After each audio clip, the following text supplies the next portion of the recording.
အားလုံးပဲမင်္ဂလာပါခင်ဗျာကျွန်တော် YouTube channel လေးပြောပြန်လဲကြိုဆိုလိုက်ပါတယ်ဒီနေ့မှာတော့ကျွန်တော် share လုပ်ပေးသွားမယ့်အကြောင်းတွေကတော့ကျွန်တော်တို့ iPhone 40 Pro Max မှာပါတယ်ဒါနဲ့မဲ့ Island ကိုကျွန်တော်တို့ဒီ Android phone တွေမှာဘယ်လိုမျိုးသုံးမလဲဆိုတဲ့အကြောင်းလေးကိုဒီမှာတော့ share လုပ်ပေးသွားမှာဖြစ်ပါတယ်ဒီကြောင့်လို့ကျွန်တော် share လုပ်ခင်မှာကျွန်တော် YouTube channel လေးမိတ်ဆက်ပေးချင်ပါတယ်ကျွန်တော် YouTube channel လေးမှာကျွန်တော် YouTube channel လေးက Telenor knowledge share ပါ Telenor knowledge sharing ဆိုတဲ့အတိုင်းပဲကျွန်တော်ပို့ပြရတဲ့မဲ့အကြောင်းအရာတွေfree net တွေ digital marketing ပိုင်းတွေပြီးတော့ကျွန်တော်တို့ပေါ့နော်ဒီဂိမ်းတွေဆိုပြီးပတ်စံရခြင်းတဲ့တွေတော့ဘယ်လိုမျိုးဂိမ်းနဲ့တကယ်ရလဲဆိုတဲ့အကြောင်းအရာတွေကိုကျွန်တော်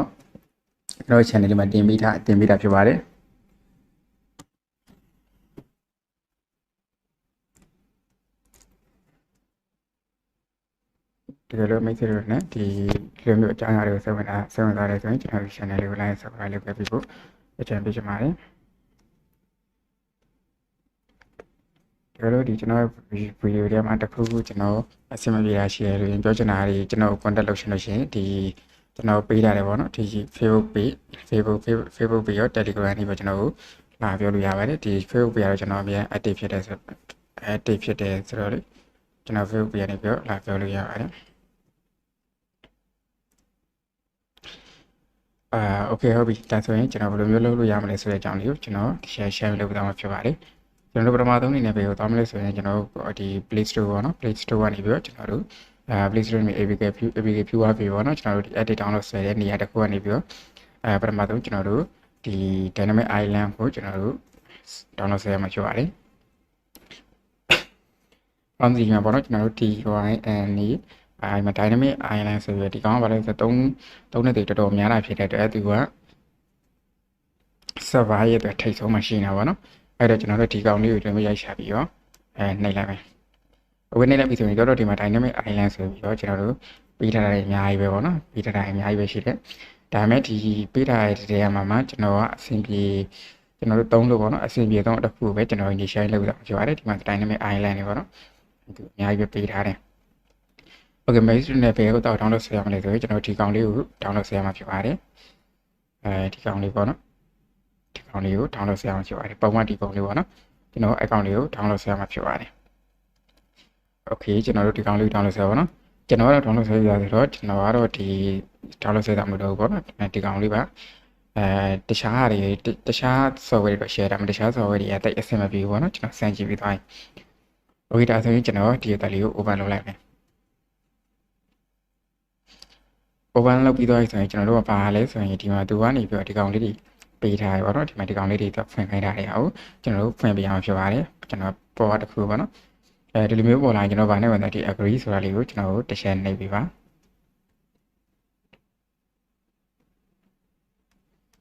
okay သူကအဲ့ဆိုရင်ဒီလိုမျိုးရောက်သွားလိမ့်မယ်ဒီလိုမျိုးရောက်သွားရင်ကျွန်တော်ဒီအောက်ဆုံး download app ဆိုတာလေးကိုကျွန်တော်နှိပ်ပေးရမှာဖြစ်ပါတယ်နှိပ်ပြီးတော့ကျွန်တော်ဘယ်ကောင် on ပေးရမလဲဆိုရင်ဒီ dynamic island ပေါ့နော်ကျွန်တော်ဒီကောင်လေးကို on ပေးရမှာဖြစ်ပါတယ်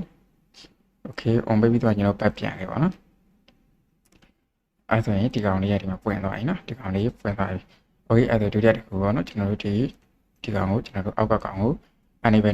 notification ကျွန်တော်တို့တစ်ချက်ဖွင့်ပေးပါမယ်ဒီကောင်ကိုလည်းကျွန်တော်တို့ agree ပဲပေါ့နော် agree ပဲဒီကောင်ကိုပဲ agree နှိပ်ပေးရမှာပဲ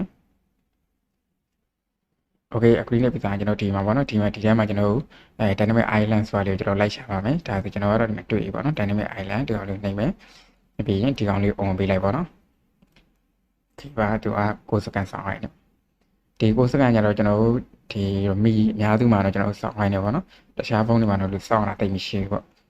့ဒီဒါဆိုရင်ကျွန်တော် on ပေးလိုက်ပြီ on ပေးလိုက်ပြီဆိုရင်ကျွန်တော်တို့ခဏဒီအပေါ်နှစ်ခုလုံး on ပေးလိုက်ပြီဆိုတော့ကျွန်တော်ဘယ်ကိုသွားမလဲဆိုရင်ဒီမှာ next ကျွန်တော်တို့သွားပါမယ် okay ဒါခဏစောင့်လိုက်ပါ okay next ဆိုကျွန်တော်တို့ရောက်သွားပြီဆိုရင်ဒီလိုမျိုးသူကပေါ်လာမယ်လိုက်ပါပေါ့နော်ဒီမှာဆိုရင်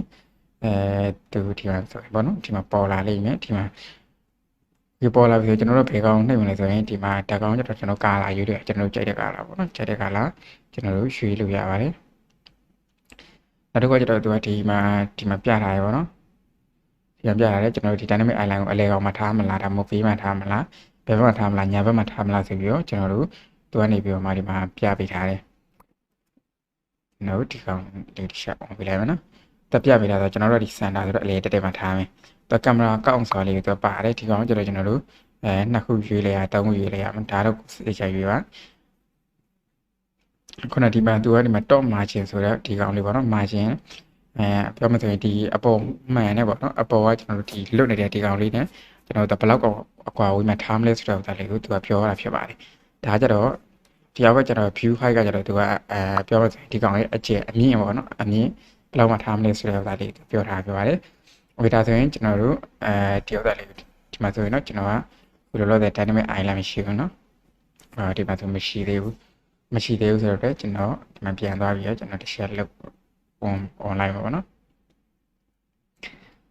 okay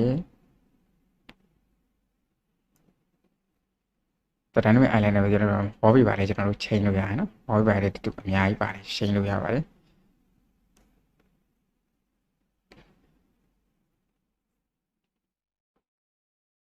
โอเคဟုတ်ပြီကျွန်တော်တို့ခုနကဒီမျိုးလုပ်ပြီးတိုင်းဘယ်လိုလုပ်မလဲဒီကောင်လေးဒါလို့မရရင်တော့ဒီကောင်လေးကိုဖွင့်ပေးပြန်လုပ်ကြည့်ပါတော့ဒီကျွန်တော်လောလောဆယ်မှာဆိုကျွန်တော်ဒီကောင်လေးပိတ်ထားတယ်ပေါ်သေးကျွန်တော်ဒီကောင်လေးကိုဖွင့်လိုက်မယ်အဲဆိုရင်ကျွန်တော်ဒီမှာ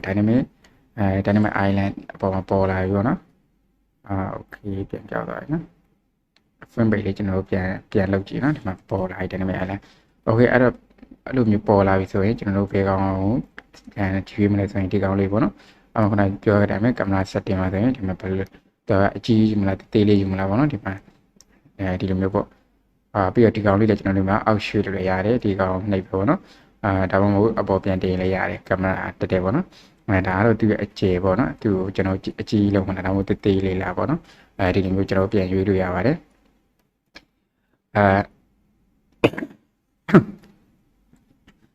โอเคပြီးတော့ဒီမှာကျွန်တော်တို့ဗာလဲဆိုတော့ကာလာပေါ့နော်ကာလာကတော့ကျွန်တော်ဒါနဲ့မဲ့ island ဖြစ်တယ်ကျွန်တော်အနက်ရောင်ပဲထားဖို့တော့ကျွန်တော်အကြံပေးခြင်းပါတယ်ဘာလို့ဆိုအနက်ရောင်ပဲပို့ပြီးအဆင်ပြေရပေါ့နော်အနက်ရောင်ပဲကျွန်တော်တို့အဆင်ပြေတယ်ဒီမှာပေါ့နော်သူဖြူโอเคဒီတိုင်းပဲပေါ့နော်အနက်ရောင်ပဲသူကပို့ပေါ်တယ်ပေါ့နော်ဒီမှာဆိုရင်โอเคဟုတ်ပြီကျေးဇူးတင်ပါတယ်ဒီလိုမျိုးလေးကျွန်တော်တို့ဒီ software လေးပေါ့နော်ဒီ software လေးကိုကျွန်တော် down ပြီးတော့အခုလိုမျိုးတွေပဲဒီ dynamic island ကိုကျွန်တော်တို့ရဲ့ Android phone တွေမှာကျွန်တော်တို့သုံးလို့ရပါတယ်တကယ်လို့တခုသိချင်တာရှိတယ်ဆိုရင်လည်းကျွန်တော်ရဲ့ဒီ Telegram channel ဖြစ်ဖြစ် Facebook Messenger ဖြစ်ဖြစ်ကျွန်တော်လာမေးလို့ရပါတယ်ဒါမှမဟုတ်ဒီ YouTube channel ရဲ့comment ကနေလည်းကျွန်တော်ကိုလာမေးလို့ရပါတယ်